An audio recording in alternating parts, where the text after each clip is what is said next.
Hello, my friends. Welcome to a long overdue version of Inside Corner episode. It's a version. It's not really a version. It's an episode of Inside Corner. This is my famous YouTube show, which I think like 5 or 6 people are watching now. So that's cool. It's better than just my mom and dad watching. And actually, I don't think they've ever seen this, which is probably good. But I am your sometimes host, Evan Altman, the lead writer, co-owner, founder, editor-in-chief of CubsInsider.com, and also a co-host of the Into the Basket podcast on, actually sponsored by 670 The Score. Find us on radio.com, Apple Podcasts, Stitcher, wherever you find your podcasts. I think there are maybe a couple that we haven't reached yet, but hopefully we'll get there. It's pretty fun stuff. It's myself, Julie DeCaro, and Brad Robinson. So, I want to make this one quick. Actually, I was spurred to do this because the Cubs have been so ass lately. It's really kind of like sucked my will to live away from even talking about the team. Although I still manage to write about them frequently. So it's like, well, why can't I get in front of this? But I think a lot of that's because this sometimes, actually, I try to make all of my different media kind of more of an intimate. I want people to know who I am when I talk to you. When I write, I want you to get a feeling for who I am. And sometimes, I mean, there's fluff and just dumb shit that'll be out there that I might have where, it's like, okay, this, it's a trade rumor, right? So, anyway, and part of that, and in all honesty, like the last few weeks maybe, it's been a grind, man. Not just because the Cubs were from some personal stuff, and that's kind of why I actually wanted to jump on here today. I was gonna kind of tweet out a thread and put some stuff in there about that. This has been a really long, kind of an emotional, trying day today, emotionally trying, and it's kind of difficult to convey, even if you have. And some people can do a really good job, and I've had that before. Where you kind of thread out some thoughts on social media, but there's also ways for that to sort of maybe to not express what you want. So I kind of want to do it this way. That the Cubs, as I'm recording this, is Tuesday. And you know what? Actually, before I do that, let's get into today's beer. I wasn't gonna have a beer. I was out on some business trips. I actually have another gig in addition to this. Do a lot of kind of drinking and socializing at those, and I'm going to be on another one here shortly that I'm leaving for tomorrow. And so I was going to eschew the beer, but you know what? I realized I had one of these brains. It's a pumpkin ale, and this is from Springhouse Brewing in Lancaster, PA. And I did not actually know that until I did this, but having a Pennsylvania brewery is just fitting as all hell, isn't it? Because the Cubs just got their asses whacked by the freaking Pirates. The Pirates, 7 losses in a row the Cubs have. I mean, that is... they are just... Like, the Pirates were mailing it in earlier. The Cubs were like, screw you guys. We're not doing the snail mail crap you're doing, licking envelopes and sending stamps. We're going to email this ass. And they did. And I am not at all looking forward to the last 5 games of the season. I mean, this just, it's a dead team. And, it's funny because there's been a lot of justification. I've kind of been behind it myself because I can't, and sometimes there really truly has been reason for hope. But I'm not really, I can't just go and be doom and gloom all the time because that doesn't work. But it's funny, the excuses that a lot of people have had to, like, try to act as if the Cubs were some kind of a legitimate contender like we saw from them in the past. And I'm not saying the Cubs sucked all season or we should all know this the whole, but it's a different looking team. I just published something about that. There is something that is missing from them, and Joe Madden says maybe because they're not drinking enough beer. So Brains, the pumpkin ale for zombies from Springhouse. This is a 7.8% alcohol by volume. Pretty solid. I don't really have much on here in the way of a description. So it is a pumpkin ale. So let's just crack her open. I don't think... Ooh. Definitely, it smells like pumpkin pie. Woo! Oh, man. Sorry, maybe it's because of the head. But that is, woo. that's a lot of pumpkin spice, folks. Hold on a second. I'm gonna see if I have a glass over here. If I do, I don't. Damn it. Sorry guys, I'm still here. I'll be right back. I'm not even gonna edit this out. We're not sophisticated enough for that around here. Oh well. Really would have been a good idea for me to have had a glass so I could pour this. From what I can tell, it's actually,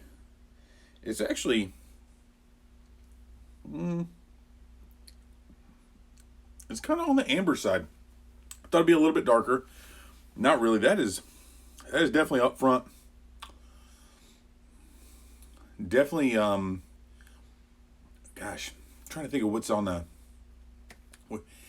It's kind of, I would say, if you overdid the pumpkin pie a little bit and got it to an over crisp, like if you had the crust on the pumpkin pie got left in too long, and it's not black and burnt, but it's past the golden brown stage, and then you got the little scrim of the pie on that along with that crust, so it's definitely really biscuity malt, like really toasty biscuity malt on the bottom there, and then the punch of the spices is really strong as a result of that. So I think,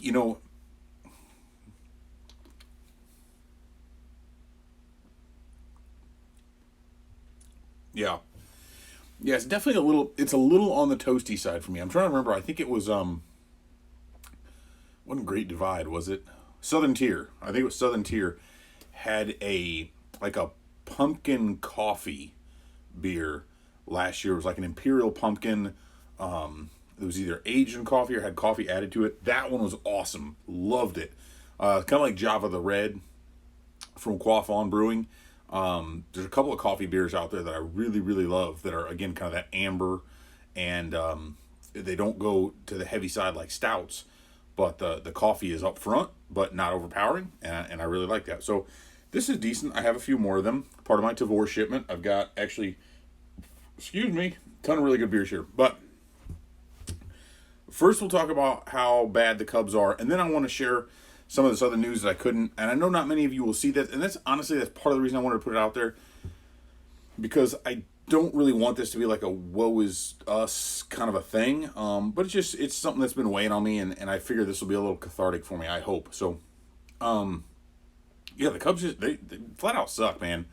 It looks more and more every single inning that Joe Maddon is on his way out. I'm not saying he's lost the clubhouse. I'm not saying he is to blame for any of this, but it is more and more evident as we watch this team that something needs to change.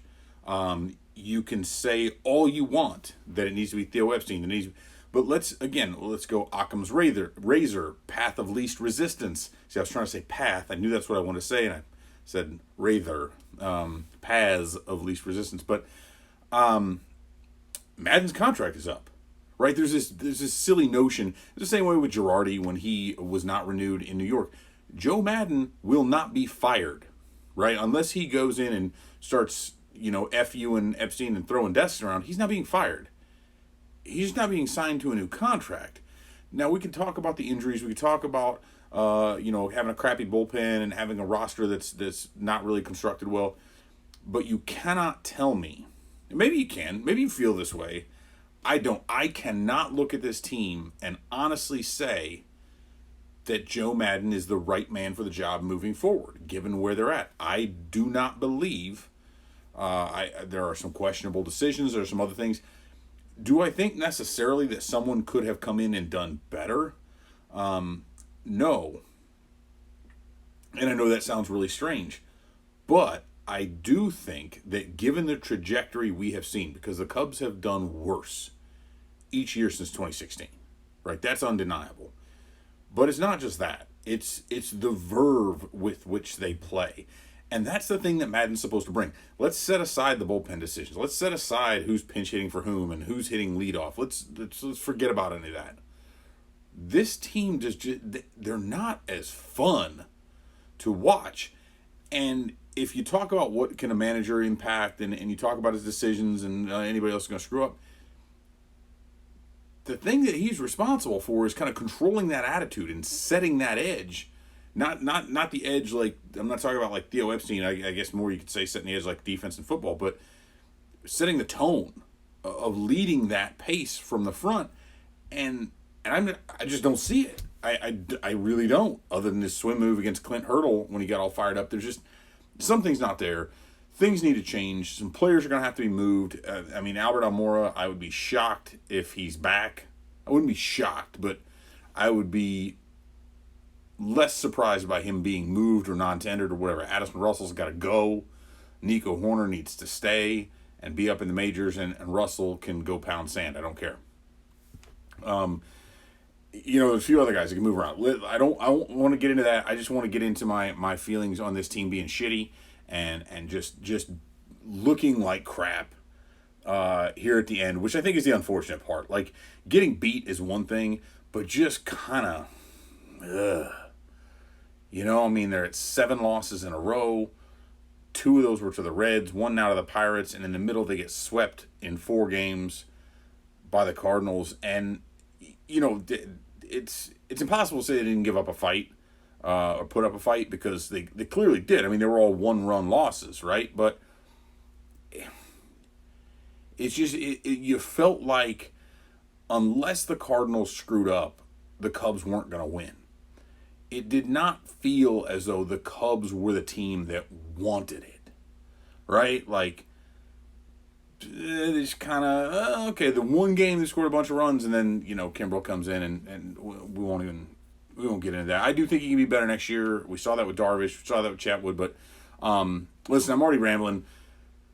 There's not much more I can tell you about this team right now. I do want to keep these up. I should keep these up more regularly, and hopefully I'll come with some information. It's interesting to see. I will drop this little nugget on there because I'm going to post this tomorrow. It's in draft as we're speaking right now, so maybe you'll have read it by the time you actually watch this.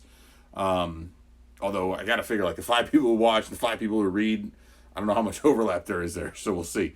But it's funny. So we had a post. Put it out. John Heyman had mentioned that he thought Mark Loretta, who's currently the Cubs bench coach, was going to be named the manager, or will be named, eventually named the manager. And so I put out a post about it, and it gets picked up on Bleacher Report or something. Just absolutely exploded. Like, we had a huge day yesterday, which is awesome.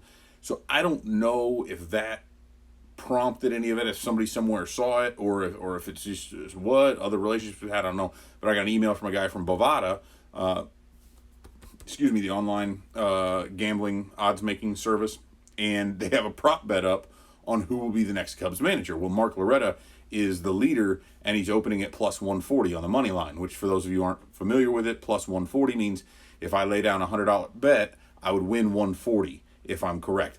Madden was actually second, plus 225. Then you had David Ross at plus 450, Joe Girardi plus 550. Who else was in there? Sandy Alomar Jr. was plus 1,500. And who else? There was another one in there. You'll see it. So anyway, that was interesting. But here's what I want to share. And I'm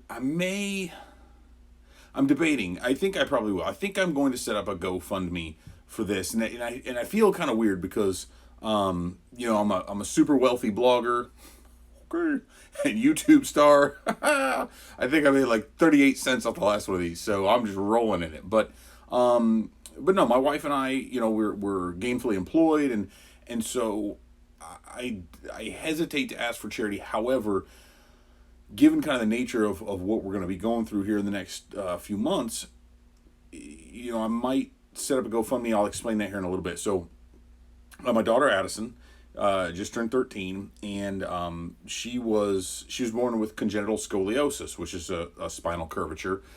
She was also born without a right kidney. No big deal. Left one's perfectly fine. She's good to go there.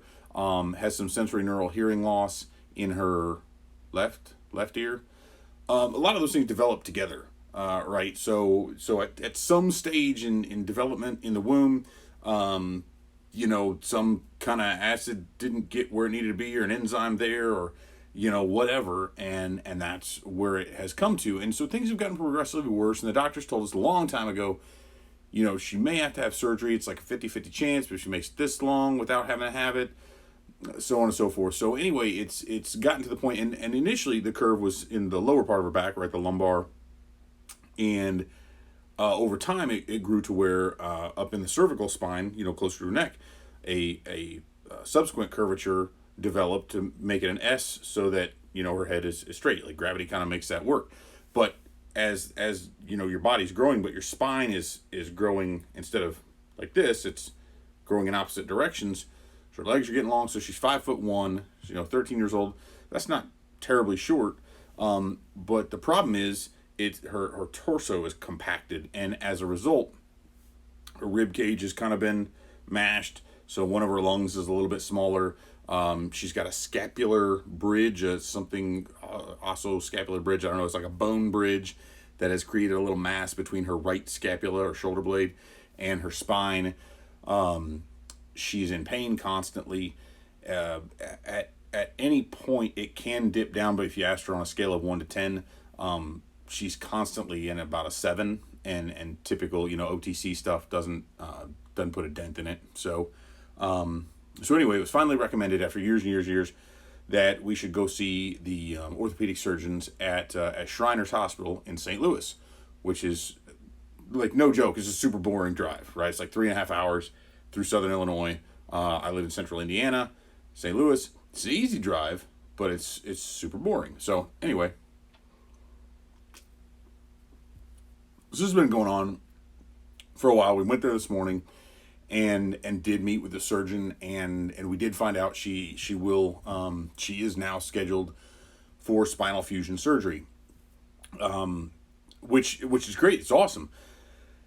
The difficult part, however, is that in order to prep her for that surgery and to kind of unwind her spine, essentially, because it's not only is it curved, but it also kind of comes inward, and so you're having to straighten out and sort of untwist it, right? You think about taking like a pipe cleaner or a twist tie or something, right? And if you kind of S-curve it, well, you're not just going to have it perfect. So anyway, in order to undo that, she will have to be placed in halo gravity traction for 6 weeks. And that is, you may be familiar with a halo. You've probably seen it a lot. I was familiar with it more for people who had broken backs or broken necks, where, it's a ring. It's like a metal ring, and it gets fastened into your head, screwed into your skull, 2 bolts here, or 2 screws here, 2 in the back. And I've seen the ones that rest, almost like shoulder pads, right? So it keeps you from being able to move your head. In this case, her head and neck are totally mobile. It's here, and it's affixed to wires that go up to a pulley system. So she'll be in a wheelchair, and then a walker, and so forth. They have devices. And then they'll increase the weight. And so essentially what they want to do is continually to add on to up to 40% of her body weight, to the point where it completely eliminates gravity and is actually pulling. So, from the bottom, from her body weight on the bottom, and then from the weight on the top, it's helping to stretch that spine out. Over the course of the 6 weeks, they can eliminate up to 35% of the curvature, which then prepares her for a more definitive solution via surgery. The thing is, in order to remain in that, because it's the gravity traction, she has to remain in the hospital. So she will be hospitalized for 6 weeks while this is going on. My wife's going to step away from her job for that time, and then at that point they'll perform surgery. Now, the benefits of this are significant. She should alleviate most, if not all, of her pain. It will straighten out her shoulders. Right now she's a little bit like this, so that'll come out. It should kind of realign her rib cage and improve her lung function. So her athletic capacity. It should improve her gait, because right now her hips are a little bit canted, and that'll help with her self-confidence, even because right now right now her torso is so short that her hips are kind of up in there, and she feels bunched up. The other thing is, she might grow by as much as 4 to 5 inches. So she's 5'1" now. She might come out of this thing being 5'3", 5'4", 5'5", maybe even a little bit bigger. So she'll be taller than her younger brother, which I think she's happy with. And she's also been undergoing, we've had endoscopies, other procedures done, because she has some very serious gastric issues and reflux. And that's as a result of So just like your lungs and your stomach as well, if your body, the rest of your body is growing, your spine is growing, but it's growing like this, your trunk is being compressed. And so not only does she have reflux, but her stomach capacity is low, and she's unable to eat. She's very infrequently hungry, and vomits a lot. And so, sorry, it's just gonna be it's awesome. Like it's just but it's starting to hit, and we're there all day today, and so yeah, it's a tough thing, and it was what's interesting, right? So do you see this hat? If you follow me online, if you see me out there, like I'm a huge fan of the Wu-Tang Clan. I've seen them twice already this summer. I will be seeing them in less than a month for a third time, and I maybe had a couple, not the brains, but a couple of beers, and I was looking for a hat. Saw some, and I was like, "Ooh, Wu-Tang New Era hat." Surely they got none in the States, so I got on eBay and bought this from a seller in Japan. I mean, brand new, right? Like super dope. Got the logo and everything. I will not tell you how much I paid for it because it's probably it's not terrible, but it's much more than a normal hat would be. But there's something with it that clearly is I'll show you the back here in a second. I gotta finish this at some point. The last few I get talking, I don't finish. But there's a part of this, and I saw this. I thought about this the other day. It's the first time I had, and and so I was gonna say with Addison, what's the cool thing is with the spinal fusion. Once they do the surgery, they may actually have to do a second, because a lot of her vertebrae are not nice square blocks. Like some of them are wedges, right? Because like on one end, one will be going this way because as it curves, right? As it to make that, like if you took some of those magic tracks or any car tracks, right? To make a curve, you don't just have square pieces, like you have wedges, right? So some of them, that vertebra might be wedged like this, and the one on top of it is wedged like this. So you can't really straighten those, and so there might be a need to get in there. So her primary surgery could last up to 8 hours if he's not able to complete everything he needs to in that frame of time. He might split that, do 6 hours and 6 hours, and a separate surgery a week later. Either way, the cool thing is 3 days after that, she gets to come out, and it's going to be more the what would that be, like the lumbar or the thoracic portions? I guess more the thoracic, right? Isn't that the middle? Is it the middle? Because the bottom will still grow, the top will still grow, the cervical spine, legs will still grow, everything, but that fused section will not grow. And so ideally, so right now her cervical spine has kind of curved to make up for it, so they straighten that all out, they straighten out the bottom. But if you're familiar with the Wu-Tang Clan, maybe one of the phrases that got out there, a song they have, whatever, up until recently when I started thinking about that, I never really thought about how, nor should I have, it's kind of weird, and it's weird that I'm doing it now.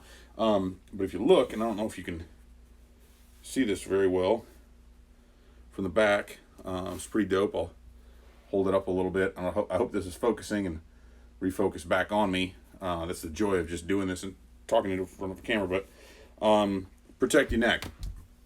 And I know they certainly were not thinking 25 years ago that it had anything to do with my daughter. But again, just given what she's going through, that kind of took on some extra meaning for me. And I don't know, it was just kind of special. So, it's going to be tough, man. She's going to miss the entire last quarter of school. She'll be out from, thankfully, part of this is during her fall break, but she will miss a couple months of school. She'll be able to go back second semester, so that's awesome. She's going to be able to get caught up. We're going to work with her teachers on that.